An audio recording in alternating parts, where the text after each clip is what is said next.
problem with me is I have a medical condition, right? Whereas I have sleep apnea and I have, a brain tumor. Yeah. I stayed awake on the plane when you fell asleep. If something would have happened, just make sure that, that was started going. Or maybe you just would have. Oh, look the 2019 when I went with Joel, he's like, "Okay, here's the deal." I didn't realize I was signed up for. If I fall asleep, I could have a seizure. I'm like, oh, this is great. Yeah, this is. Don't worry about it. Have you thought about staying awake? just roll me on my side. I'm just like, oh my God. If I have to put my fingers in your mouth so you don't swallow your own tongue. Don't worry, folks. He'll be fine in a little bit. He's fine. Look away, everybody. This is normal. I haven't had a seizure in 7 years. Well, that's good. That's good. But it's just a kind of a rare. Disclaimer before you're going to, hey, we got good seats, but I might have a seizure if I fall asleep. I'm like, I'm going to keep poking you to make sure you don't fall asleep. It's not because I'm afraid of flying. Derek starts getting tired and he's like, no, I need to stay awake. I have a medical condition. So you go from, this guy's got a medical condition. Right. Wasn't really ready for that. Yeah. Oh, my heavens. Yeah, so that's going on. As we mentioned, the Twins in action tonight. How about Tom Hoagie? That is the story right now. Yes. He is 4 under, 1 behind Rory McIlroy for the lead after one round of the big PGA championship that's going on down in Tulsa, Oklahoma. So Our golf guy, Jeff Kolpak, who I heard conversing with you, put it best when he said, you're not going to win it in the first round, but you sure can lose it in the first round. And he's put himself in a position. And then he started saying something that I hadn't thought of, which was he started saying words like Ryder Cup. Yes. That got my attention. Yeah. When he said that, I heard the interview and I'm like, wow, that got me excited. That was like goosebump when he started saying those things. Yeah, for sure, because you're talking about a guy who now is going to be looked at as one of the top 10 golfers in the world if he keeps on going at this rate, and that's really cool. So if you want to follow him, he tees off today, scheduled time, 2:04 Central Time. 2:04 Central Time is when Tom Hoagie is scheduled to tee off. So hopefully he can get it done. Justin Thomas right behind him, and then Will Zalatoris, I've never heard of him before. But if you haven't hered of him, Tutal may have, but then Matt Kuchar is sitting in third place. But yeah, 4 people. Tutal knows where he lives. He knows what clubs he shoots. The Celtics defeated the Heat last night, 127-102. I'm kind of torn on this series, because Jimmy Butler, former Timberwolf, I think he was right in some of the stuff he did. I wasn't always agreeing. His madness might have been there going after Karl Anthony Towns sometimes, but his method was just, kind of strange. But, man, he can play. But the Celtics, they're good. And now I don't think a lot of people know a lot of Celtics players. Wouldn't you agree? I mean, no, they don't. I don't know if I could name many, to be quite frank with you. And if you can't, imagine me. So that's kind of an interesting thing. I mean, because, for a lot of people who follow the team, they probably do. But I don't know many of these guys at all. It's kind of crazy. Because you think about the big names. I like the fact that the Celtics are back in contention. Yeah, right. That name belongs there. For the Battle of Florida, it's the Tampa Bay Lightning leading the Florida Panthers 2-1, 2-0 in the series now after they won last night. And that has turned into kind of a nasty rivalry. They used to fight all the time, all during the regular season. So it's kind of interesting that Tampa now has gone into Florida and won 2 games. And the Lightning. When I think of hockey, I don't think of Florida. No, but you would agree. After going to 2016 down to the national championship game for UND, it is a pretty good hockey town. It's a hockey town. It's crazy, isn't it? And it's a hockey arena. And the bars around it, the restaurants around it have embraced hockey. I mean, for anyone who thinks that Florida isn't a hockey, Tampa isn't, it is. Tampa's a good hockey town, and I think they should have the NCAA tournament there every year. Every year. Don't you? You've been to a few Frozen Fours. Yep, I have. And obviously, seeing Boston's cool, seeing Philadelphia and Buffalo and Detroit like it was this, but let's go somewhere warm, right? Because we got all these cold cities. We're already cold up here. Well, it didn't hurt that we won that one. No, but I think what I would do for me is I would make no matter who's in it, I would want to go. Yeah. Do you know what I mean? I mean, right. And you see that a lot because I couldn't believe all the Bemidji State sweaters I was seeing in Tampa. I was like, oh my good, because they're just representing the school they are, even though their school isn't there. I think you get a lot of that. I mean, it's not like they have a problem selling the tickets anyway, but that was it's such a great place. And to get the access to there, and like you said, you can't always sit around in a patio outside in 80-degree weather if you have it in Pittsburgh. And who wants to go to Pittsburgh in early April, honestly? No, so that's what I'd like to see, but that's a pretty good series. And the Blues, the Wild know this. St. Louis, they're tough. Some games they'll kind of fall apart, but they just really swamped the Avalanche last night, 4-1 in that series. So. See, and everybody looked at, no matter what happened in the Wild and the Blues, that they still had the Avalanche, and the Avalanche were just so dominant. Well, you could see that the Blues were starting to get to be where they wanted to be to make this run. They're a physical, tough team, and that's the thing about it, is they get after you, and they kind of get in your heads. We saw that in game 1 of the Wild series, right, is that they just kept on going after it, and they got physical, and they got in Minnesota said that first game. The Wild bounced back, obviously, only to lose the series of 4-2. So it should be a fun night as far as action as that is concerned. What happened to your Yankees last night? They lost 9-6 to the Orioles. The Orioles. Take a break. You got to take a break. It's like, okay, today at the end of work, I'm going to take a break. It's called the weekend. The Yanks just took a break, is all. You may have heard us talk a little bit about the name, image, and likeness and what's going on. Jimbo Fisher and Nick Saban going at it. We'll talk about that when we come back. All right. It's nasty right now. Is it? Oh, yeah. Nick Saban? Nick Saban went after. I thought he was like the ultimate in gentleman. Well, he was, I think what he was, he's on one of these, the equivalent to the Twins Winter Caravan with these bus tours that they do, going to these events, and like at Alabama Crimson Tide, like fundraiser outside of Tuscaloosa. And I think sometimes you forget that, someone can video this and it can go viral. And I think that's kind of what happened here, because he went after Texas A&M and name, image, and likeness. And so quite a deal there. Yeah, my good buddy that I love going to Frozen Fours with, he said our livers couldn't handle Tampa Bay ever again. Ever again? This guy was fun to go. I'd say a lot of them are like that, but it was nice wearing a hockey jersey in 80-degree weather. You got a little hot, but it was a good time. All right, can I put a plug out there? You okay with this? Sure. Mustang Sally, Okay. In this case, Mustang Callie, right? She used to have your job. Saturday from 8 to 3 at the Pfeiffer's Auction House on the south side of the interstate in Steele. She's got like the world's largest rummage sale. Ooh. There. So head to Steele fun. on Saturday. All right, stick around. More with Derek Hansen when we come back.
Because she was singing it earlier. Yeah, because tonight at the Fargo Theater, fake Johnny Cash will be there. Yeah. For Folsom, Folsom Prison Blues. There you go. Nice. Guess whose birthday it is today? Ready? Ooh. 5, 4, 3, 2. My Aunt May's. Yep. That's exactly who I was thinking about. Happy birthday, Aunt May. How did you know I was thinking about your Aunt May? No. You know, and I don't know if May knows this, but she shares the same birthday as Bud Grant. So, That's right. 95 years old. 95 years old. Amazing. What an amazing Speaking of football coaches, so Nick Saban went after Texas A&M saying that they bought they bought the number 1 recruiting class. We're number 2 with a name, image, and likeness. Jimbo Fisher came and said, why do we treat him as a deity, like a god in football? And you can look at his past and stuff like that. Deion Sanders kind of came out and said the same thing. I think this name, image, and likeness thing, we knew that this would be kind of nasty. And is anyone shocked that we're having these discussions now? And it's going to get worse. Oh, absolutely. It's going to get between much the worse. transfer portal and name, image, and likeness. Bringing Do you in like kids. the transfer portal? No. I do. I don't. The fact it's just too easy. I think at the grass. I think if you're going to do it, there's 2 rules I think that would help out. If you're getting name, image, and likeness, do you really need a scholarship? I mean, if you're Chase Young in Alabama, do you need, and you're making $1 million a year? If they get the share of what they should on what the NCAA is, then they don't need a scholarship. Exactly. But the point is, they don't. A lot of these kids live on next to nothing in baloney. You know. Yeah. Use shoes. It's a billion. I said earlier this morning with Dan and Doug, I think it's a thing where the NCAA just kind of kicked the can down the road. And we went from one extreme to the other, and they needed to start filtering in slowly in the 80s when it became $1 million business into $1 billion business. Someday, sometime in our lifetime, the NCAA will be irrelevant to Done. watch. Yeah. It'll be done. When we come, it's Friday, right? It's Friday. It's Friday. Let's do a whole bunch of things today.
805-346. Good to have you with us on this Friday here on the Mighty 790 KFGO. I want to thank Welton's Tire Service, your local one-stop for tires, friendly service, and more. Welton's out of Lisbon, and the job that they do, absolutely fabulous. They're the ones who told us, hey, if you're going to have election coverage, make sure you cover the Republicans and the Democrats on both sides of the river and give people a little taste of what might be coming their way. Well, the last one is here. The Minnesota State DFL Convention is going to be on its way here. And so we're going to talk a little bit about that today.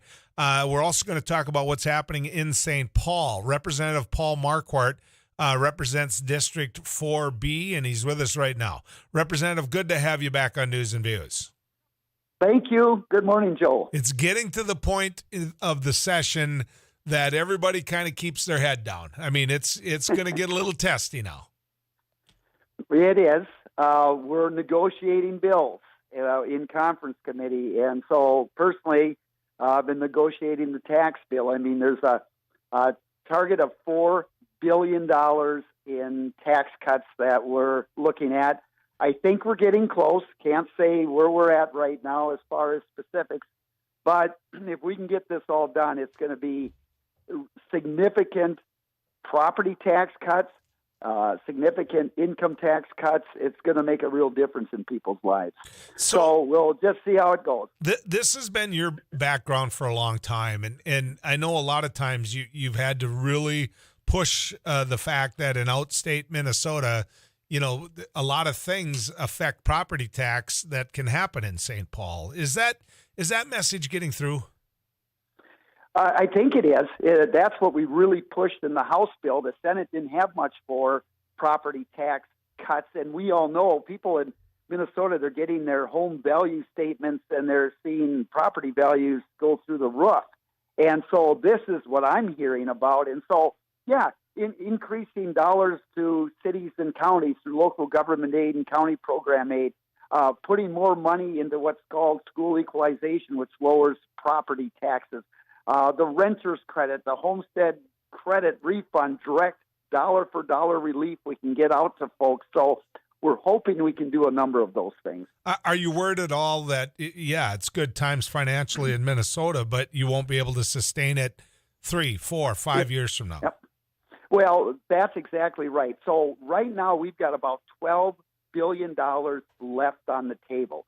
And what Governor Walz did and Speaker Hortman and Majority Leader Miller, which I think was smart, said, all right, we're going to put a third of it, $4 billion, into tax cuts, $4 billion into education spending in other areas, and we're going to leave $4 billion on the table. So 1/3 of this is just being left in case, just like you're mentioning, Joel, we go into a recession, which, you know, we know it's sometimes going to occur. We're not going to keep this economy running like it is with these huge surpluses. That's going to be short term.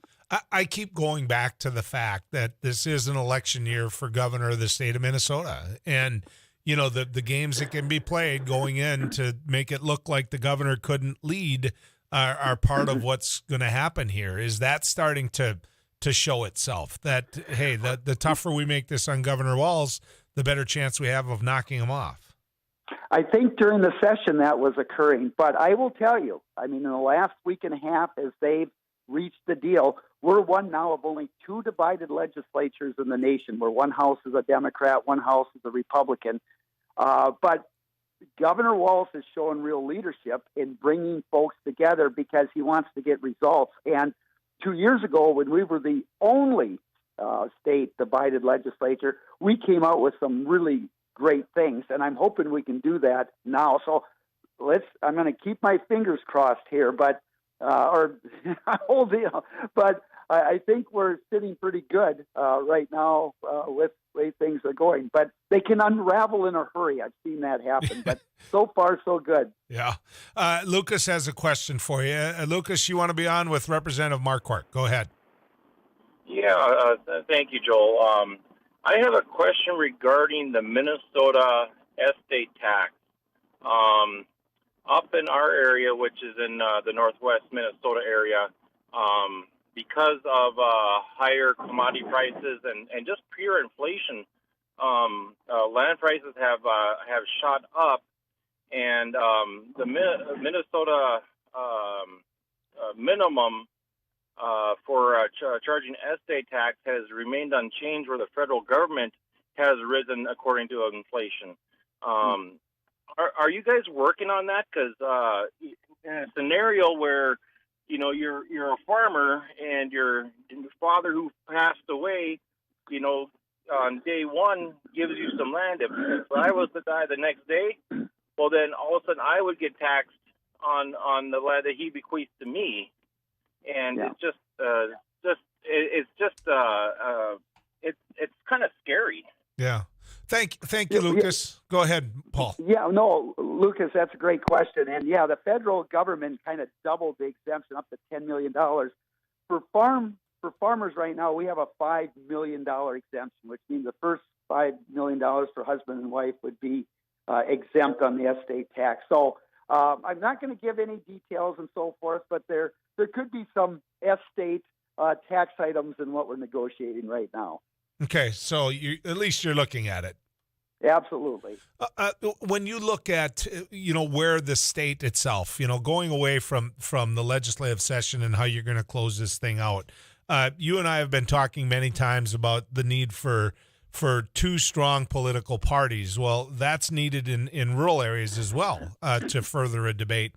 Are you concerned at all going into the weekend of the Democratic Farm Labor Convention that the Democratic Farm Labor Party isn't as connected to the rural areas as it was before? Yeah, no, that's a concern. But I will tell you that, I think you'll see, hopefully like this session, the results. And it tends to be a lot of rhetoric on that. But the truth of it is that there's a lot that comes back out here to rural Minnesota. And like I said, if we can get a tax bill that we're thinking about, rural Minnesota is going to be looking pretty good. So it's out there. It's always something within my own caucus that sometimes other members need a little education on what's happening out here in rural Minnesota. But, one thing about this convention, this election year, typically the party that holds the presidency, the Democrats, face a lot of headwinds. But what it comes down to is voter enthusiasm. And usually the party that has the presidency has lower enthusiasm. But I really think the Supreme Court case and what was leaked on abortion is going to, and the fact that this issue could go back to the states, I think could even out the enthusiasm. And it could create some different dynamics that we normally don't see in an off-year election. I think this could be kind of the big question mark, is how this abortion issue now with the Supreme Court is going to play in the campaign and the election. I could not agree more. I see it here as a talk show host. It's a subject nobody really wants to talk about, but now it's been thrust upon them. And the one thing that I learned from talking to people who are normally very quiet about the subject is they think it's all going way too far. And so they want to have that conversation. They really do. And whether or not that brings people out, I guess we're going to find out. But this Dem, Farm Labor Party it's going to be a boring convention. All you're going to do is renominate people that already got the job, aren't you? Yeah, that's right. That's right. And, I think Governor Walz has been a strong leader. I mean, he's gone through the biggest pandemic in 100 years. And if you look at the data, comparing to all the states around us, we had a lower death rate, where our vaccinations got out better, and our economy rebounded quicker and stronger. So Minnesotans were safer, vaccinations went out better, and our economy was stronger under the leadership of Governor Walz. And I think that's a good record. And I will say that during the pandemic, I was critical of the governor at times, thinking he should do a more regional approach. But he said all along, we can keep Minnesotans safe and also keep the economy going. And that's exactly what's happened, and the record shows that. I think it's a strong record for Governor Walz. Someone said, how about the online gambling bill in Minnesota? How is that going? So it did pass a Senate committee yesterday. It's passed out of the House. but it's gone through committee. I don't know if it's going to get through the Senate or not, but it's possible. It's possible. I did support that. I hope we can get that done. I mean, we know what's happening in Minnesota already, so let's take an illegal market and put some restrictions on it and make it legal, because people are doing it anyway. Let's get rid of the black market. Let's, do it right. Representative Marquardt, you've been elected by people from all sides, both sides of the aisle. Your numbers have always been strong. I know that you're going to pull the pin. You're not going to run for re-election. Is there potentially another role for you on a statewide basis, on a, hey, Governor Walz calls and says, I need you? I mean, are you signing off on working at any level in government? No. And, I don't have any plans right now, but I've told people I plan to stay involved with public service, because that's kind of why I got into it in the first place, was, to have an impact and try to make things better for folks. So, yeah, I don't know what might come along and whether or not I'd say yes or no, but, I'd never rule something like that out, but that certainly is not in the plans right now. Well, for the state of Minnesota, that's a really good answer. I'm somebody who really respects your work, and I'm glad that you're not just riding off into the sunset saying I did my time. So, Representative, always good to visit. We'll talk many more times yet as you close out this session, but really enjoy these conversations. I really appreciate that. Thank you, Joel. You bet. Representative Paul Marquardt, ladies and gentlemen. Again, thanks to Welton's Tire Service, your local one-stop for tires, friendly service, and more. Stick around, more coming your way here.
Gentlemen, because it's a Friday. That's right. Ab, you going to behave this weekend? I actually won't be. Shocker, I know. You're going to a concert somewhere.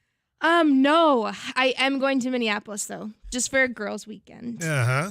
And no concerts. This involves Gwen, your former roommate. No, it doesn't. Really? She's actually staying home, and I felt bad, but she also needs to pack because she's moving in a few weeks. Okay. And she said if I am there, she won't get packing done. I'm really slow at a lot of things. Really?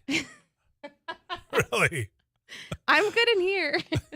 But yeah, if I was home, I would slow her down a lot. Can I ask this? How much stuff can you accumulate A as lot. a 20-year-old woman? You'd be surprised, especially so we have a rental house and it has a basement. Great for storing stuff that you didn't know you had. For example, there's a lot of like wrapping paper, and I was also in a sorority, so we did a lot of like crafty things. I have so much just craft stuff that I will never use again, and I don't know what to do with it. But it's called a dumpster. But like, I don't want to throw it away. But you don't It's know what to do with cute. it. What if someone wants it? Take it to Callie's If rummage anyone sale and wants some steal. scrapbook paper and ribbon and stuff, let me know. Callie, come pick this stuff up. Take it to Piper's. Have it at the auction Yeah. or the rummage sale. Yeah. No kidding. But here's the other part. It's going to get worse. Yeah, I know. I've seen my parents' house. I'm doing the transition from summer to winter clothes now. Yeah. If I haven't worn them in 2 years, gone. I know. Gone. I need to get better at And that. I'll end up with 2 garbage bags full of that. You watch.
Friday, and it's kind of summer, right? It's kind of. Yeah, well, except kind of this being the weekend is keyword kind there. of cool. Yeah, right. It's cool, but it's not like ice fishing, right? No. I mean, Wasn't there some keep frost a good warnings? perspective.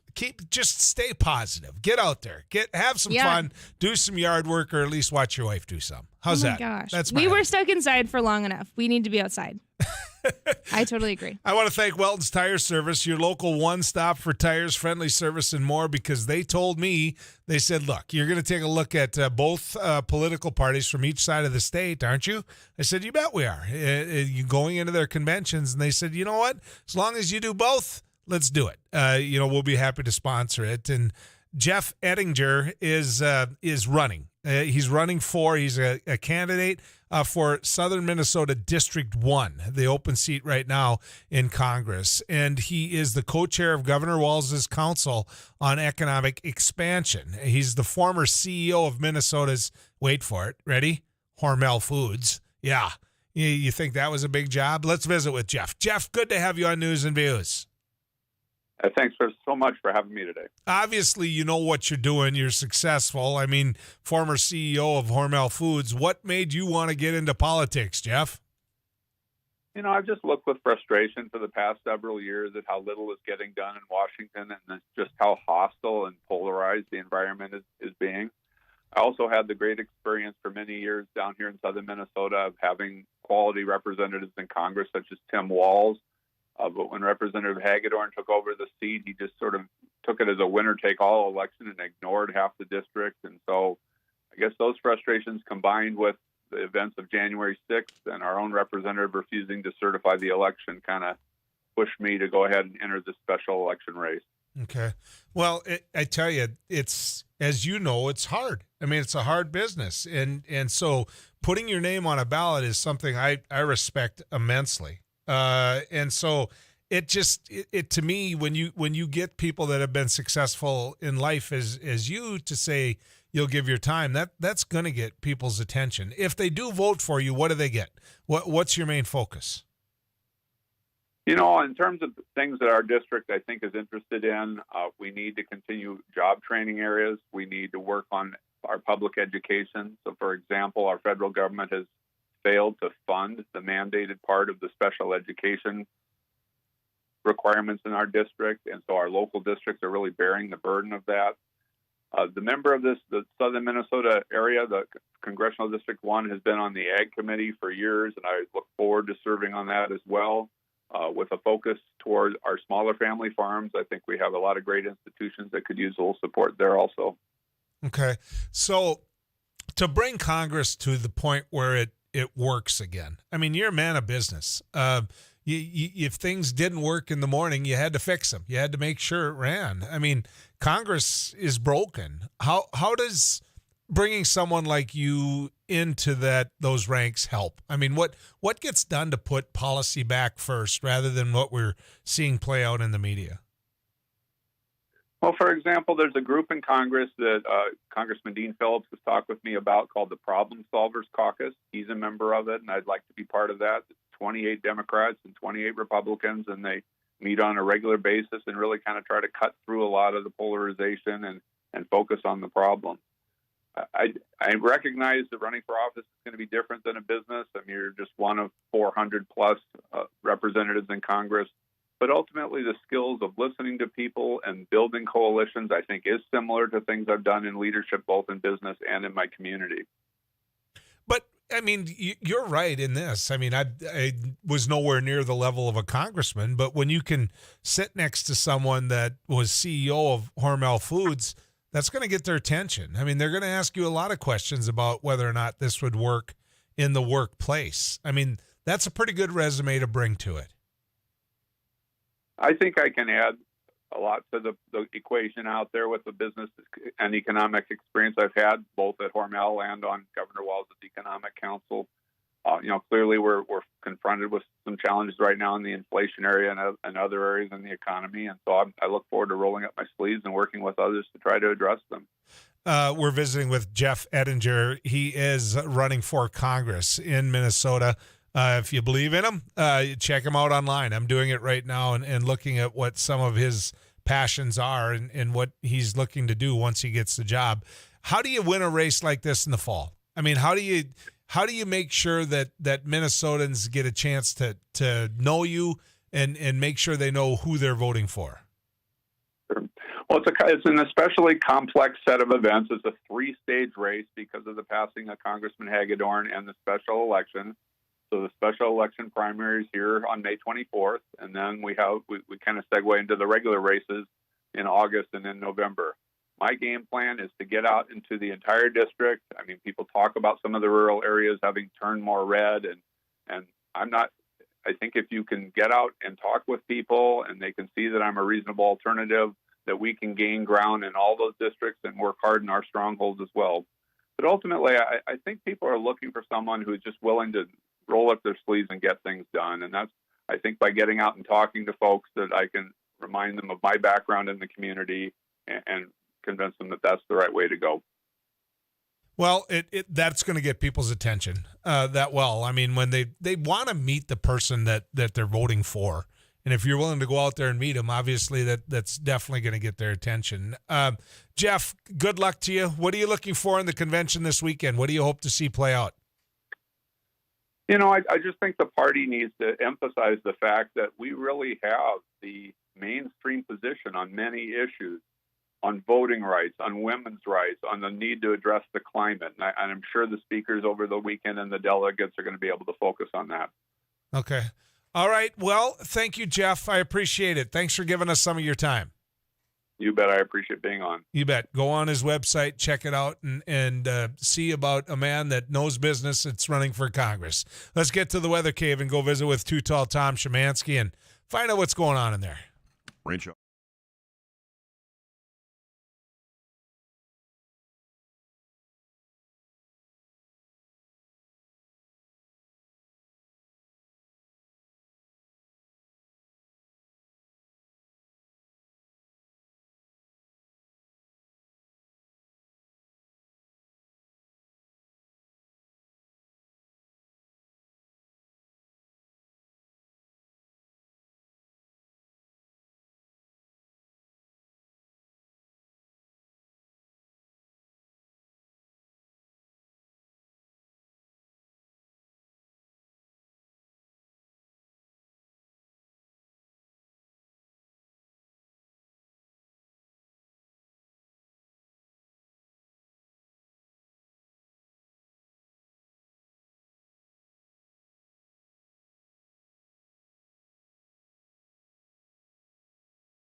Ladies and gentlemen, that's how she's bouncing today. Our very own Abby. I've had a lot of caffeine. Right? Yeah. I mean, we've worked together for what, over a year and a half now? Yeah. About, right? You can usually, so every once in a while I drink this. I don't like coffee. I don't like coffee, but I usually need caffeine in the morning. So normally I drink these just like carbonated water, things that has a little bit of caffeine that's equivalent to like 1 cup of coffee.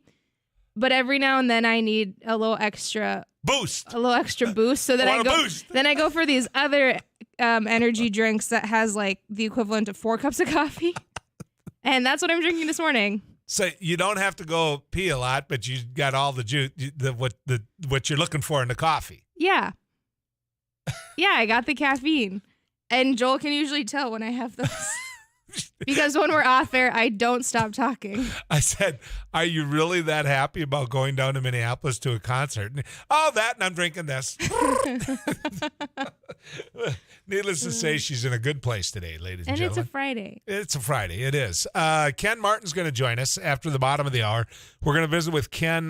He's serving his 5th term as chairman of the Minnesota DFL party. He's held the post since 2011. That makes him the longest serving chairman in the 75-year history of the DFL. Also, we're going to get a chance to visit with Tom Bach. Now, Tom is a man that I have known for years. We first got to know each other when I was in office. I think he served like 28 years or so in the legislature up in the Arrowhead in Minnesota. Tom was there because he believed in infrastructure. He's there. He's pulling the pin now. He's, in fact, a young man named Grant Housechild, who I hope you pay attention to.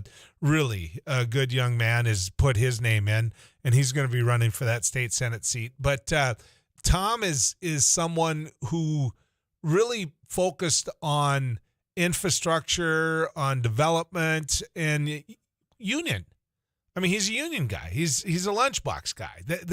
Tom is a guy who, and I've made this argument before, with all due respect to the union brotherhood, I know so many people in the union that are still some of my best friends, my absolute best friends. We've been successful. They've been successful for you.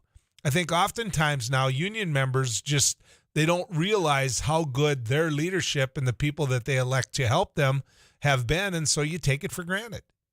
You're like, well, okay, no, they got that. It's always been okay. Yeah, no, they can't. Yep, they'll make sure I don't have to work on Saturday. They'll make sure I don't have to work 60 hours. They'll make sure that I have health care coverage. You know, those things were things that were won. They weren't just something that employers went, oh, let's do this.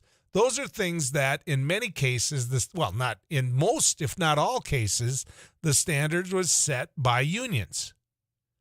And it was the fight that the unions made on behalf of the workers, which really was the same, the worker and the union. It's that set the tone for those individuals that aren't in unions. So you know what? Find that union worker and thank them. Thank them, because they played a big part in that. Now, that being said, once you've won, you've got halfway decent workers' comp. You've got paid vacation. You've got a raised weight scale. You've got health insurance. You've got all those things. I think some of the union workers forget about how they got it.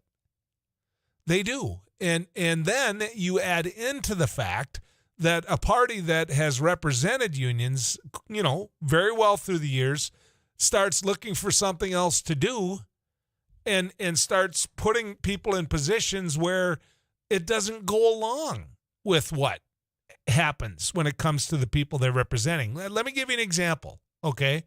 We can talk about pipelines all we want.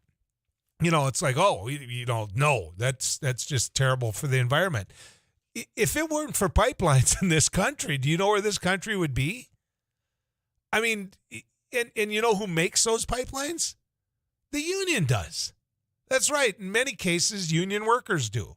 Now, I'm gonna point out something else. Every day I drive on I-29 And if you go south on 29, ladies and gentlemen, I realize there's people in Montana listening to me right now going, well, I haven't gone south on 29 for a long time, Heitkamp. But if you did, what you would see is one of the biggest infrastructure projects that North Dakota has ever built and invested in. The people of North Dakota have put their tax dollars into it. The city of Fargo has put funding into it. We can go through who's paying the bill on it, but taxpayers are paying the bill on it. And it's called the diversion. Some people south of it call it the dike or the dam. But it's days of questioning whether or not it's going to be built or over. It's going to be built. That being said, who's building it? Are the best folks possible building it? Because if they are, I'm hoping they're union. When I drive by, I hope I see good union jobs out there, because then I know it's going to get built right. And so for those workers, that individuals who are like, oh, I'm driving through construction, thank God you're driving through construction. When I drove up to Hillsboro yesterday, I don't want to say the town. I want to say Grand or something like that. Anyway, you hop into single lane traffic, right? Because they're wiping out the west part of the interstate.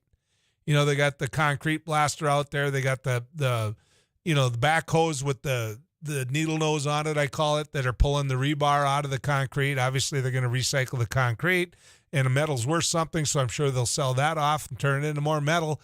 But the point is, for a number of miles until you get just south of Hillsboro, you're going to drive in single-lane traffic, and it's going to slow you down.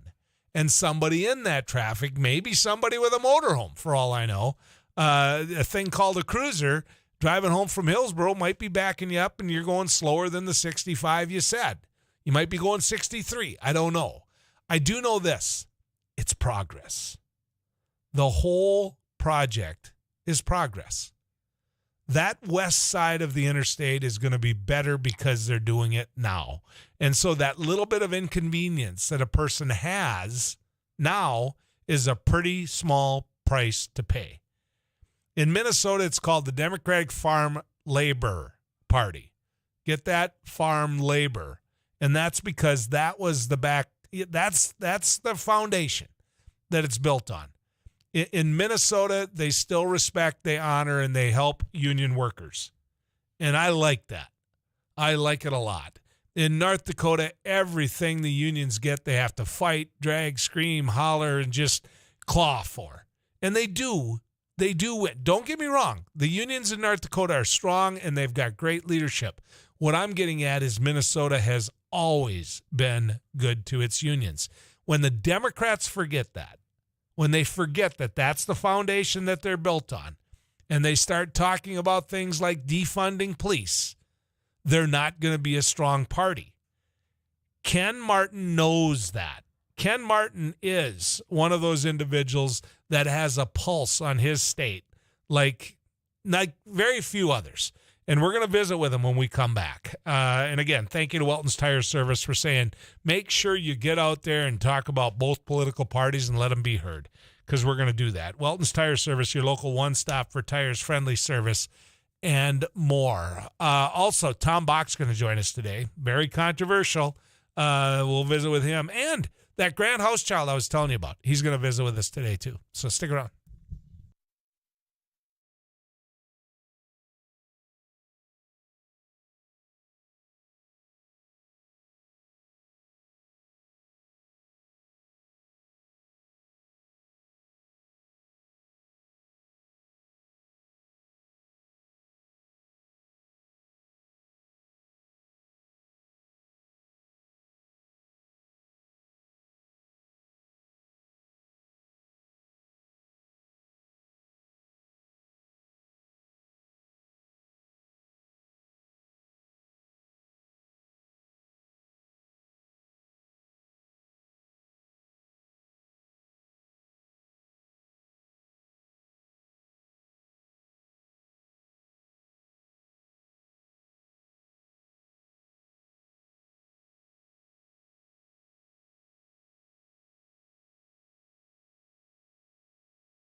It's like, where'd it come from? It's your Perry little song. coffee in a can. It's a Perry song. There you go. See, again, all that influence. 237-5948, 1-800-880-5346. The Senate unanimously passed a bipartisan bill to address the baby formula shortage. There's all types of issues coming out of that. We'll get to those in just a second. For the life of me, I can't figure out what Congressman Armstrong was doing by not voting to help out with this formula shortage. I can't figure it out. You can't sit there one day and say you're pro-life, pro-life, pro-life, and the next day not want to help out when it comes to what is a major crisis when it comes to baby formula. And believe me, I know Kelly Armstrong, Congressman Armstrong. I will be talking to him about that on air. I give you my word. Now, Ken Martin, fifth term as chairman of the Minnesota DFL party. He's held that post since 2011. That's the longest serving chairman in the 25-year history of the DFL. You don't get that job that long unless you're doing a good job. Let's get him on. Ken, good to have you back on News and Views. Thanks so much, Joel. It's great to be here. I'm not sure if what you said is exactly correct. I'll say this much. It might be a sign of my mental health issues, the fact that I've been here this long. But I appreciate it. Thanks so much for having me. Well, you're winning more than you're losing. That's why. I think Ken, talk to me about that. There's been a lot of conversation about the party that you've built. Huge success to the governor, 2 United States Senate seats. Maybe 1 or 2 more congressmen wouldn't be bad that you'd like to see back in the D column, but you have been successful. Why do people get the sense in some of the rural areas that they're moving away from the Minnesota DFL? Well, it's just not accurate. And in fact, in the last election in 2020, the DFL, with Joe Biden leading the way, clawed back a lot of ground in greater Minnesota. And we saw that throughout the country, frankly. And so this idea that somehow rural parts of the country are moving away from Democrats, it's just not true. Certainly people in greater Minnesota, they swing back and forth for sure. But by and large, when you talk about the issues, our values as a Democratic Party are aligned with people who live in rural parts of our states. And we just have to do a better job of getting out there and telling our story. As I said, I'm sick and tired of watching Democrats hang their heads and, do the hand wringing and the woe is me. Our future is bright. We have a great story to tell, and we need to stop agonizing, and we need to start evangelizing. We need to tell the story. We need to be present in communities in rural parts of our state. We need to tell folks exactly what we're doing to fight for them, and we need to open our ears and listen to their concerns and their hopes, their aspirations. I'm really bullish on our chances to win in rural parts of this country, and particularly in greater Minnesota, where we still enjoy huge parts of the state voting for Democrats. And we're going to continue because we're going to organize in every zip code. And that's whether it's North Dakota, South Dakota, any other state in this country, don't give up hope. There's still hope, but we need to get out there and fight. Ken Martin, ladies and gentlemen, chairman of the Minnesota DFL party. We had Jeff Ettinger on earlier, and to be able to attract a candidate like that, former CEO of Minnesota's own Hormel, to get a candidate like that to say, you know what, I'll give this a shot. I'll run for Congress. I mean, that to me would be a good sign, Ken, when you have that quality of a person willing to put their name on a ballot. Well, absolutely. And remember, the first congressional district was held for 12 years by then Congressman Tim Walz. We won that seat in 2006, and we're going to win it again this year. It's very rare in American politics, as you know very well, Joel, to have both a special election and an open congressional seat in the same district. We feel we've got a great candidate, and by contrast to the nutball they put up down there, the Republicans, this Jeremy Munson, Jeff Ettinger really fits the district. He's a well-known CEO of one of the biggest employers in the first district and a fixture of the community. And so I feel like we've got a great shot down there, of course, and we're going to be working hard to make sure he's sent to Congress. Let's talk about the things, though, that the opposition is going to talk about when it comes to the Dem NPL or NPL, Joel, North Dakota, Democratic Farm Labor. Sorry about that. Ken, they're going to say that you're for defunding police. Speak to that. Well, it's absolutely not true. As you heard the president say in his State of the Union address, we're for funding the police. We support giving law enforcement the tools they need to bring down crime. And we also, at the same time, support measures to bring about police reform and accountability. It's not an either or. We need to do both. But I know no elected officials in my party here in Minnesota who are on the record supporting defunding the police at all. In fact, we put forward a pretty robust public safety proposal in the State House, $200 million. The governor put a $300 million proposal forward. Most of that resource is focused on giving police departments throughout Minnesota the resources they need to retain and recruit police officers, to help bring down crime in hotspots, to provide grants to community prevention programs, a whole host of things that actually have proven successful over the years to actually address the issues on crime.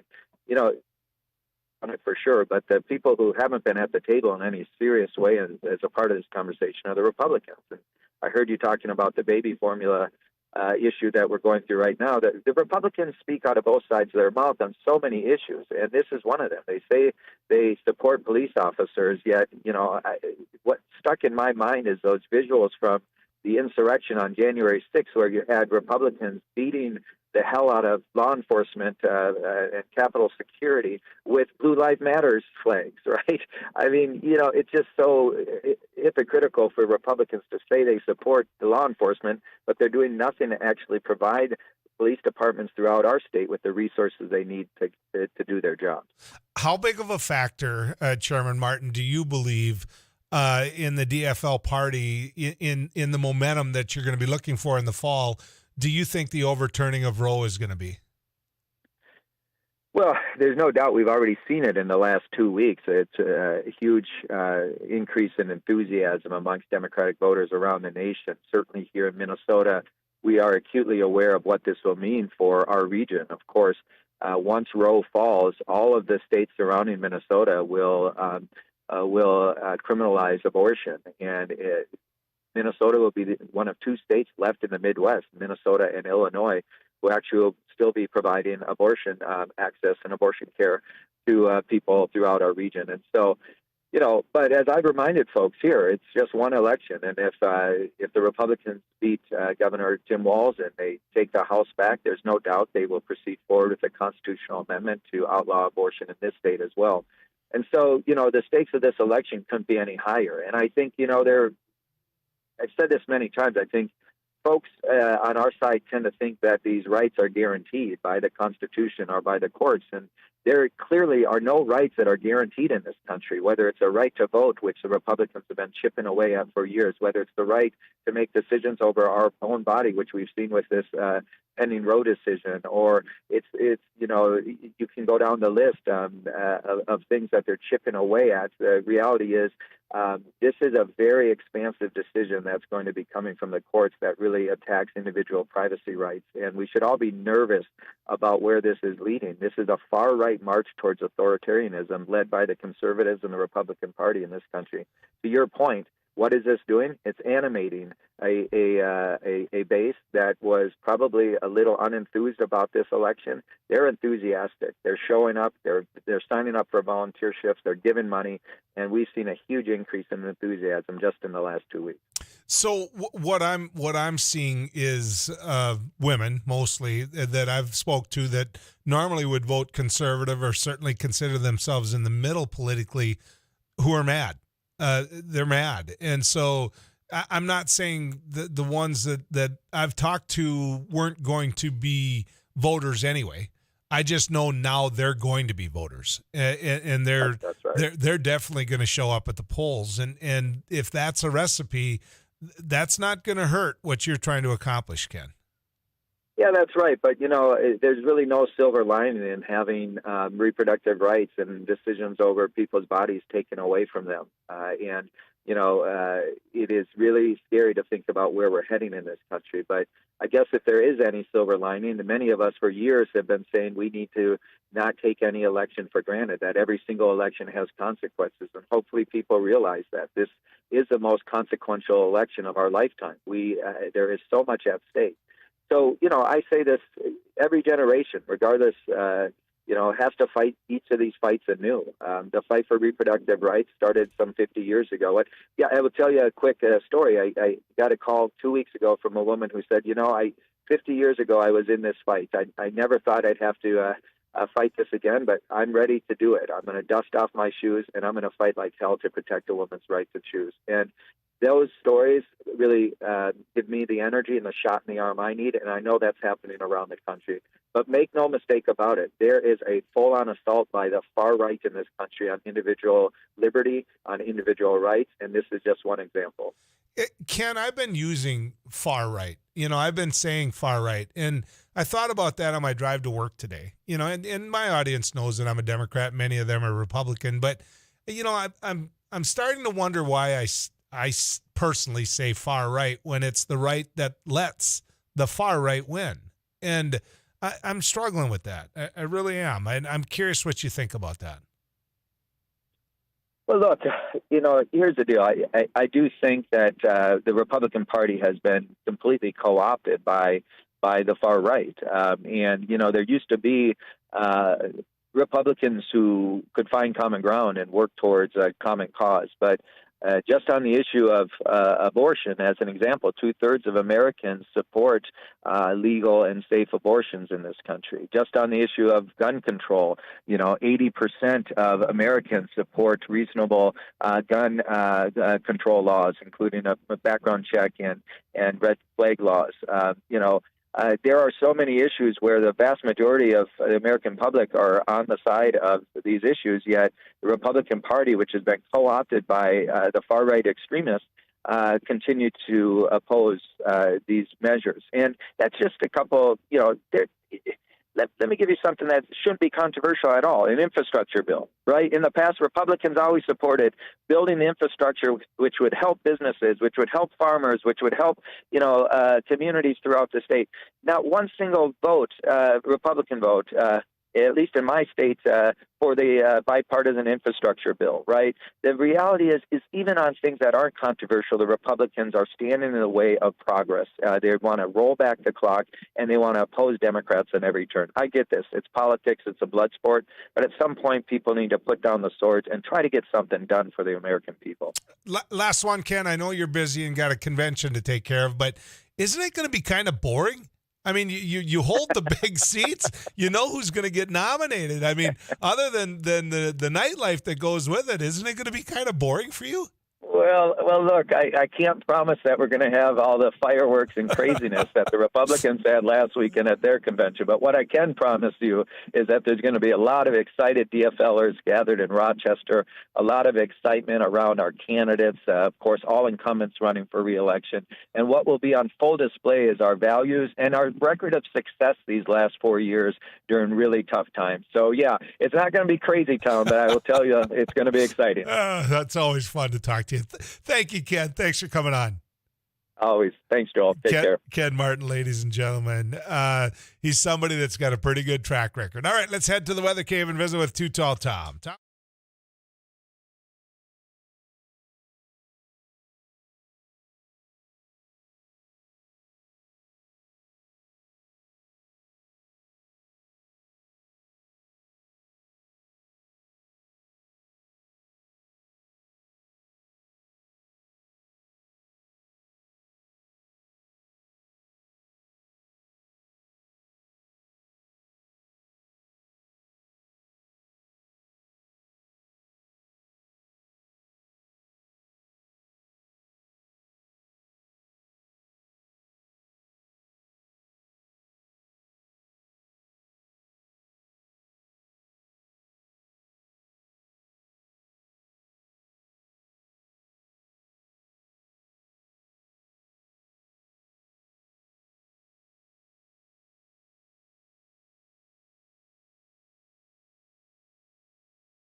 be in the studio on the breaks. And here, Abby, she's a little fired up for the weekend, I will tell you that.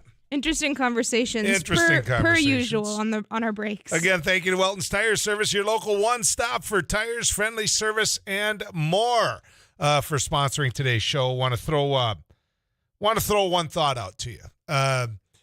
There's going to be plenty of finger pointing, and it's already begun when it comes to the Food and Drug Administration and the shortage on formula.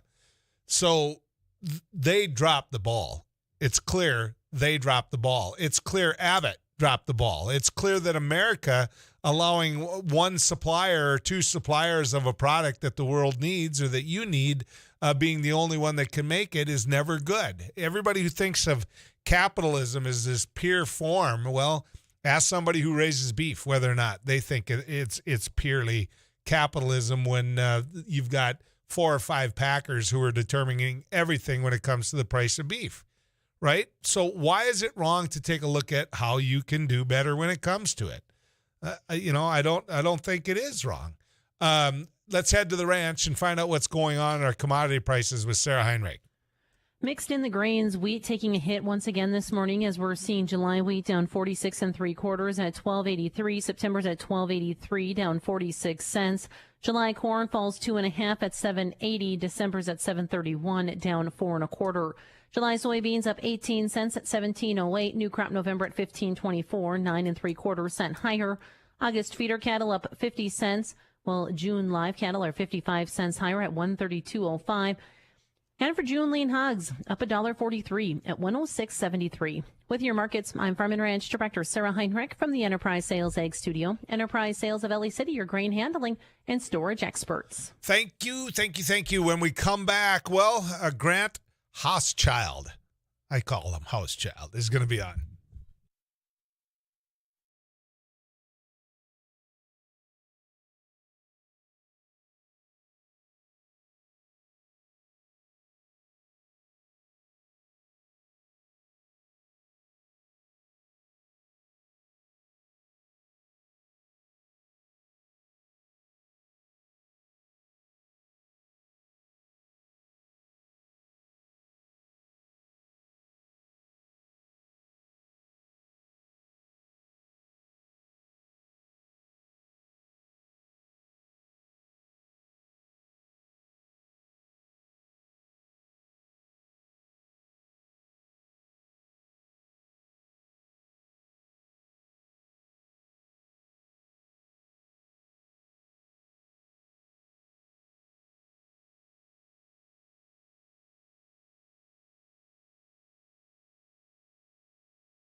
KFGO News, mostly cloudy, breezy, and 50 degrees. I'm Paul Juergens. We look for temperatures holding nearly steady or falling this afternoon. Wind picking up, scattered showers will remain mostly cloudy. Some new details about the woman and baby that was shot by the baby's father this week at Plaza Azteca restaurant in Fargo. A GoFundMe account's now raising money for 21-year-old Lucia Garcia and 7-month-old Dominique. Family members say she had surgery to repair an artery, which caused her to lose almost all of her blood. The woman is in stable condition and will need another surgery. A bullet entered the side of the baby's stomach and went through his hand. He's expected to make a full recovery. They say the relationship between Garcia and 24-year-old Malik Gill was always troubled, but she insisted on making it work for the sake of the baby. In addition to the GoFundMe fundraiser, Plaza Azteca, which has been closed since the shooting, will reopen later today, with 50% of the proceeds going to the shooting victims. Minnesota has decided pipelines that carry carbon dioxide are hazardous and subject to state approval. The decision by the Public Utilities Commission affects two multi-billion-dollar CO2 pipelines proposed to cross Minnesota and carry waste from several ethanol plants in the Midwest. It initiates a rulemaking process that could take a year to complete. The companies seeking to build the pipelines, including Summit Carbon Solutions, disagree with the Commission's decision, saying CO2 is not one of the materials covered by a 1998 state law that regulators are citing. Minnesota Senate Republican Majority Leader Jeremy Miller says negotiators are close to wrapping up a deal with House Democrats in St. Paul on a $4 billion tax relief package. Permanent income tax reductions will not be as large as Republicans want because some of the $4 billion legislative leaders and the governor agreed on must go to other areas, likely including property tax relief that House Democrats want. The governor wanted one-time rebates, walls checks, but Miller indicates that is not in the compromise package. And what about totally eliminating state income tax on Social Security benefits, regardless of income, one of Republicans' top priorities? We sure hope so. We've been fighting for it for a number of years, and now's the time to get it done. And House Democrats and the governor have been pushing for tax breaks for working families. Bill Werner at the Capitol. The Minnesota State Patrol helicopter co-pilot was hurt after he was struck by a duck that went through the windshield of the aircraft. Returning from a call, the pilot was able to land the aircraft safely. The injured co-pilot was wearing his helmet and had his helmet shield down. When he was hit, he was treated at a hospital. Fargo-Moorhead, we have a frost advisory overnight in effect until 1 tomorrow morning from the Weather Service. Mostly cloudy then today. Meteorologist Tom Szymanski is expecting windy conditions, scattered showers, temps holding steady or falling. Partly to mostly cloudy overnight. Patchy frost and 34. Fargo-Moorhead, cloudy, 51 degrees.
You know how you know you're getting old in politics? I can tell you when you start thinking, boy, that's a good young candidate, but you don't realize that he's already serving on the city council of Hermantown. You don't realize that he's already got 2 kids and he's off running in his professional life. And Grant Housechild is just that. He's running for the state senate in District 3.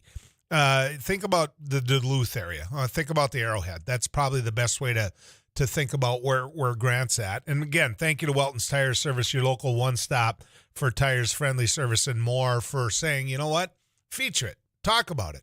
Let people know, well, I'll still call him young. Grant is running for that state Senate seat that Tom Bach holds. And in a little bit, you get a chance to hear from Tom Bach, but now you get a chance to hear from Grant. Grant, good to have you on News and Views. Hey, Joel, good to be with you. Thanks for having me. You got a million things going for you. Why do you want to get involved in politics and find yourself down in St. Paul? Yeah, it's a good question. You know, I got involved in politics when I was pretty young. And, you know, I think around here in Minnesota and North Dakota as well, you know, people have each other's back. We go out of our way. We help complete strangers. And it's my thought that we need a state government that also has each other's back. You know, whether it's paid family leave, lowering the cost of you know, drugs for patients, all of the sort of bread and butter issues that really matter to people. And so I'm running to bring that sort of common sense mentality to St. Paul. The district that you're running in, Grant, District 3, describe that to people so they know your region. Sure. Yeah, it's the largest district in the state. It's bigger than Massachusetts, so it's just enormous. And it's really everything outside of Duluth, so Hermantown, Proctor, for those that are familiar. It does pick up a small neighborhood there in Duluth, Gary, which is on the western side. But other than that, it goes all the way up the North Shore to Grand Marais and Grand Portage, all across the Canadian border to International Falls, and picks up Big Fork in Koochiching County and Itasca County. And then it goes kind of wraps around the Iron Range and picks up Babbitt and Hoyt Lakes area there in the Iron Range. So it's just a really geographically diverse and different pockets of population and people throughout. Many people in your district build things. I mean, that's an old lunchbox union kind of area. Yeah, and there was a big controversy up there, Grant. The pipeline's built, but there were people that were mad about the pipeline being built. So I got to ask you, where are you at when it comes to the pipeline? Would have you supported it had you been in that chair now? Yeah, no, it's a great question. I think you're exactly right. People kind of expect people to work hard around here in the Northland. And, you know, to me, pipelines, they get a lot of attention. And frankly, you know, I think it's a pretty simple answer. You know, as long as they're economical, as long as we are using those resources, why wouldn't we want a safe way of transporting that oil? The honest truth is, if we're not transporting it by pipeline, we're either using an older pipeline that is more susceptible to leaks and environmental disaster, or we're putting it on trains. And, you know, Joel, in your area, we're familiar that Castleton had a pretty dangerous scenario play out with an oil tanker exploding. People can die in those scenarios. And so I think it's a pretty common sense answer, and that is, you know, let's support it, but let's also advance a green economy that someday we won't be reliant on those fossil fuels. Good for you. I mean, infrastructure like that is the safe way to use what we need to use. The Democratic Farm Labor Party in Minnesota, how is the brand? Because we've been talking a lot today about outstate Minnesota. You would be considered outstate Minnesota. How is the brand? Yeah, you know, I think people want a DFL party that stands for what it says. They want a DFL party that stands with labor, that stands for organizing rights, that stands for strong bonding bills and infrastructure. You know, we want a party that is looking out for prevailing wages. You know, those are the things that I think the DFL has traditionally stood for. And then you add in, you know, healthcare costs and providing more opportunities for lowering healthcare costs, child care. We have a lot of, it doesn't matter what kind of worker you are, blue collar, white collar, or anything, you need child care, and those costs are exploding. So at the end of the day, for me, it's really about a no nonsense approach to just delivering for the common sense needs of the region.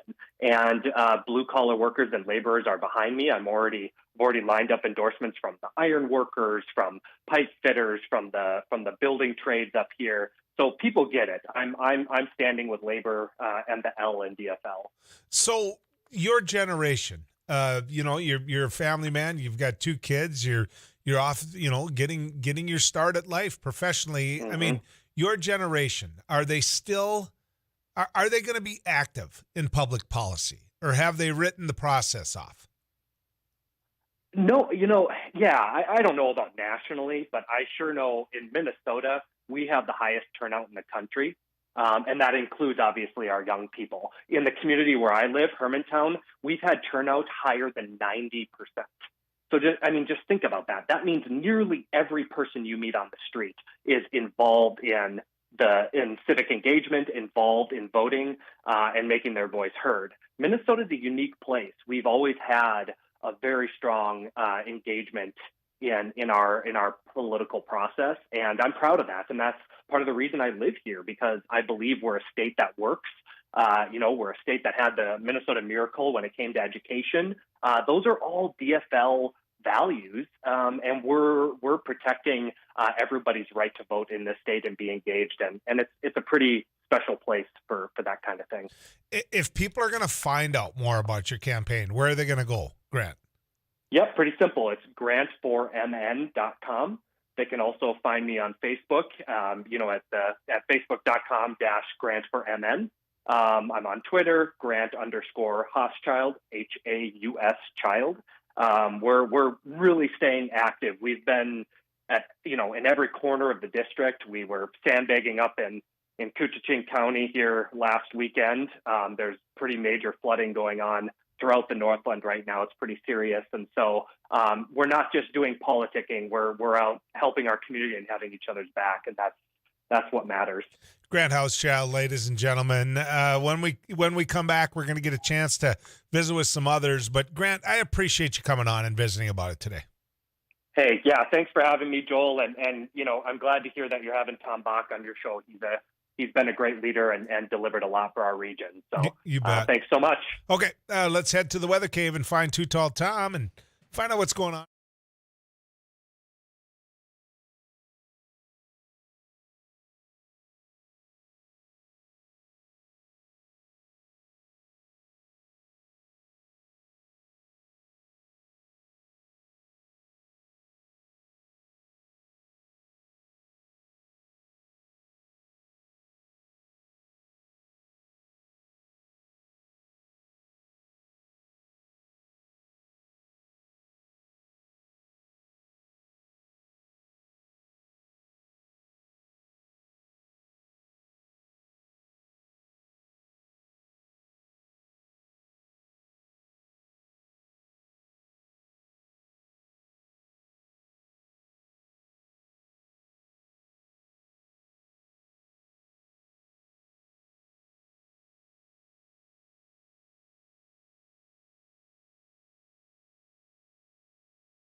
Oklahoma, of course, everyone knows where the Supreme Court lies now, so they're doing certain things that that will push the agenda that they want pushed. And in Oklahoma, they just passed a bill out that has anything past the point of fertilization. You cannot have any level of termination of the pregnancy. So, I was talking to Abby on the break, and I'll say this, that for you individuals that are pro-choice and are just appalled by this, I will tell you that is the most respected pro-life position that I have for the pro-life community. And the reason is they're not hypocrisizing themselves, right? They're not sitting there saying, well, okay, past the point of X number of weeks or this number of weeks, or in cases of rape or incest, or which, by the way, I would argue that in many cases incest is rape, but that we can debate all that another day. What I'm talking about is that for the individuals that are rock solid, that is a human being, and the point of conception. I mean, the baby is conceived, it's a human being. You make it illegal, whether it's rape, whether it's life of the mother, because that is a human being. That position is not hypocritical. It's not. If that's what you believe, then that's what the law should be. If you have the power, which you do have the power now, then that's what the law should be. Now, there are those of us that don't agree with you on that. There are those of us that are going to vote against your position on that. There are those of us that will continue to try to inject some level of common sense into that debate. But if you are pro-life, then that should be your position. And for many of you, you're saying, well, yeah, okay, go. Because we'll see how that plays out with the people of Oklahoma. That a woman can get raped, or that the life of the mother could be in severe danger. I've got an individual in my life that is saying that, it's the ultimate sacrifice that mother can make is to bring that baby to term and to bring that baby into this world. Well, isn't that easy? You get to be the one that determines whether or not she lives.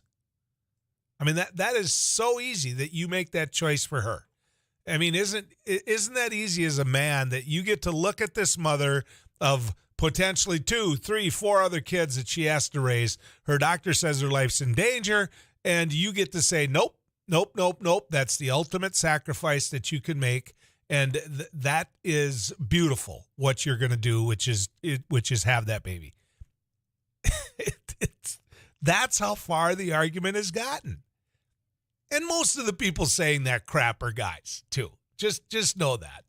Most of them saying it are guys. The very guys that'll try to hide every bit of income they can so they don't have to pay child support. Many of those guys, right, that don't have the responsibility of raising the child the same way that the woman does.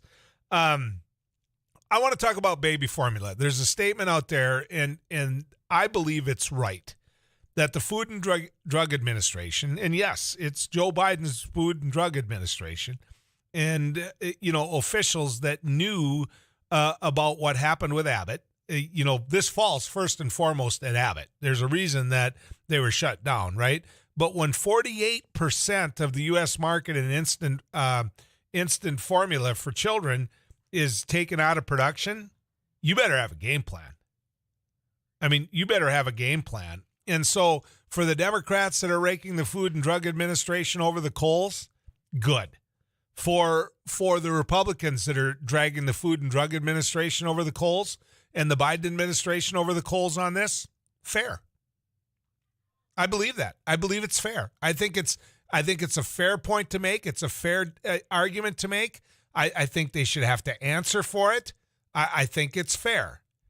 Now, every time I bring this up, the one thing that consistently happens, and you can almost feel the older than average fingerprints typing in these messages. And you can feel the fingers that say this is the voice of experience in these fingers, right? As they text into me and say, Get over it. We lived and raised our children without formula before. And these individuals aren't talking about breastfeeding. That's not what they're talking about. They're talking about a way of feeding your child without having instant formula. And the other day, somebody sent, and I am not throwing out this recipe so that, oh my goodness, you've got a situation where, Joel Heitkamp said you could do this. Don't do that. Don't do that. Talk to somebody else. I just remember the text message where someone put out a recipe for what people like my mother did. And I remember my mom having condensed milk. I remember that was part of what she did to feed babies when they were at our house. The recipe I tell you what, send it to me again. I want to see it. It involved the recipe that they sent in our text club at 35270 involved, I think there was syrup, wasn't it? Part of it, yeah, don't look at me that way. I'm pretty sure. What kind of syrup? It was like a dark syrup.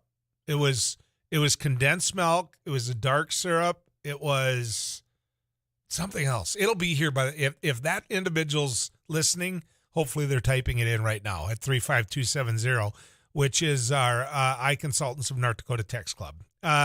You can always call it in at 1-800-880-5346. That's our Laney's News and Views studio line. When we come back, we're going to talk with Tom Bach, a state senator from that Arrowhead region, right after this.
Mankato, which is a pretty big regional center.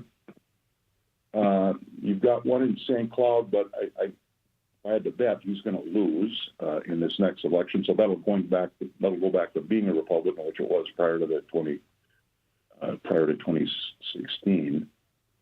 And I guess that's about it. Yeah, you got Kent, and Kent's retiring, Kent Eakin. And if I was just going to guess, I think there's probably a couple pretty good Republican candidates up there in a Biden midterm. That's going to be pretty tough for Democrats to hold that seat. So you're going to be down. You're likely going to be down to just the city of Duluth and the city of Mankato, and the rest of the rural areas are red. And I've been a lunch bucket Democrat my whole life. I mean, I call myself an independent now because I just think the party's I haven't changed, but it kind of drifted away from me when you look at where their priorities are. And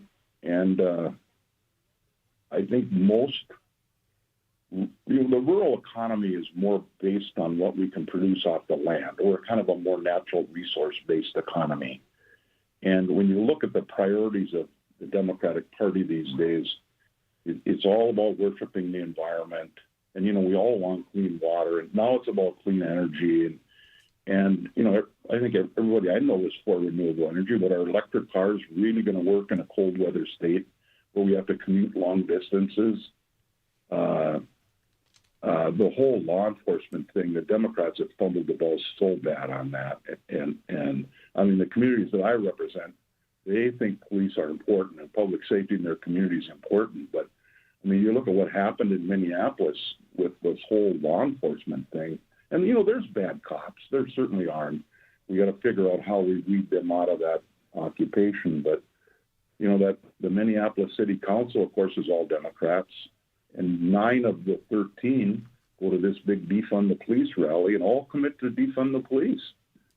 And it leads to a ballot measure on it. And 42% of the people in Minneapolis basically thought they were voting to get rid of the police department. I just don't know how the city's going to get safer that way. And Democrats have found themselves, right or wrong, kind of aligned with that side of the public safety issue, which is a serious problem. And when you get outside of that urban core, and even the majority of them, like I say, 42% voted for it, but still, 58% somehow thought that it was okay to have fewer police on the street.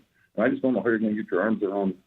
There's serious crime problems in this metropolitan area in the Twin Cities right now. I mean, in Minneapolis alone last year, there were over 600 catalytic converters taken off people's cars. And there's been carjacking cases where people come in someone's garage and steal their car out of their garage. We had a carjacking this week here at the state capitol. 3 young teenagers drove a car from Edina onto the Capitol grounds, knocked over a light pole and smashed the car up, and the law enforcement finally caught them, but they were sitting right in one of the parking lots at the Capitol when they were finally caught. I don't know where they were headed, how they ended up at the Capitol, and so I think the Democratic messaging is just not resonating that well with rural voters any longer. Yeah. And, you never hear Democrats anymore talking about jobs. You just don't hear it. It's not part of the narrative. And I've said this for quite some time already. And this is true in both parties. The delegates that go to the conventions are out of touch with the rank and file voters. They're largely activists, and they used to be labor people in Minnesota, at least. And organized labor had a lot to say about who picked the candidates. But some of the problem, I think, is the fact that unions have been so successful in raising the standard of living and providing benefits for people that those people who are activists in the labor community, they're paying a lot of union dues, and they're kind of looking around thinking, well, geez, I don't need to be involved in politics. I pay, $50 a week or whatever to my union. They'll take care of it, right? Yeah. So they've kind of quit participating in politics, and the people that are now are a different cohort of people with a different mission burning in their belly, whether it's about the environment or about clean energy or any host of issues on maybe law enforcement. And what I think the party's had a hard time with in Minnesota, and this speaks to where the voters are in a different place than the party delegates, Minnesota has not elected a democratically endorsed governor out of the convention since Wendell Anderson. That was 1972, I believe that election was. It's been, or 70, 1970, I guess. It's been that long. And since then, their candidates, the party's endorsed candidates, have been challenged in primaries, and they've gotten beat. And in the two most recent ones, the Tim Walz primary, the endorsed candidate, Aaron Murphy, couldn't even win a three-way race. And in the one before that, in 2010, that Mark Dayton won, that was a three-way race. And Margaret Anderson Kelleher was the endorsed candidate. She couldn't win a three-way. I mean, even the Democratic endorsed candidates can't win three-way races anymore. So it's just out of touch with where the regular rank-and-file voter is, because when the primary comes, they just dismiss when the Democratic electorate is a bigger group than the activists, they dismiss the party's endorsed candidate. Now I should say, but for when an incumbent governor is running for re-election, Walz was not endorsed. Now, he'll get endorsed this weekend because he's the incumbent governor, but that hardly counts. He wasn't the anointed candidate to become the governor. But no, that's fair. I mean, that's incredibly fair. And we've been talking about that on News and Views. On my side of the river, perfect example, where we make Melrose Bobcats over here, the unions have gotten what they wanted. The Democrats did a good job, and now the unions are all about gays, guns, and God. And so they go away from what the issues were that brought us all together. I struggle with that as well. Tom, I'm going to get on my Harley. I'm going to head towards the Arrowhead, and we'll have a beer together. Two old retired state senators. How's that? You let me know when you're up that way, but we can't go fishing right now. I haven't even put my dock in the water because the boards would float away. We got a lot of water up here. Okay. Senator Bach, thank you, sir. Thanks for coming on. Thank you. Thanks for having me. All right, let's head to the Weather Cave and visit with Too Tall Tom Szymanski. Tom? Snow across parts of north central and northwest.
Evaporated milk is not condensed milk. Oh. Yeah, there we go. Carnation milk is evaporated milk. A number of calls came in, so we're not completely evil. They agreed with...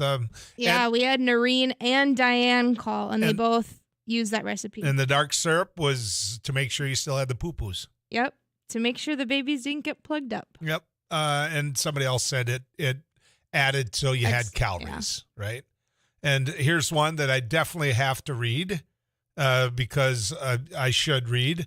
It says, why read a recipe that doctors don't agree with, Joel? Another one says, don't give out formula recipes. If people are concerned about not having formula, they should contact a pediatrician. Agreed. For sure. Talk to your doctor. Absolutely agree. What we're trying to say or we're trying to do is say what a generation of Americans did. And that's what they're trying to say. Now, that isn't telling you should do it, nor is it telling you to write it down. What we're doing is letting people say what happened in their life. In fact, somebody said when I flipped my kids from formula to whole milk, I needed to add corn syrup so they didn't get constipated. I switched them to whole milk around 6 months old, and they turned out just fine. Whoever texted that in, she didn't always like them, but they turned out just fine. I just hope we get formula back. She loved them always. Yeah. I mean, she loved them. They were hers, but she didn't always like them. I'll guarantee you that. You're going to find that out in your life, Abby. Yeah.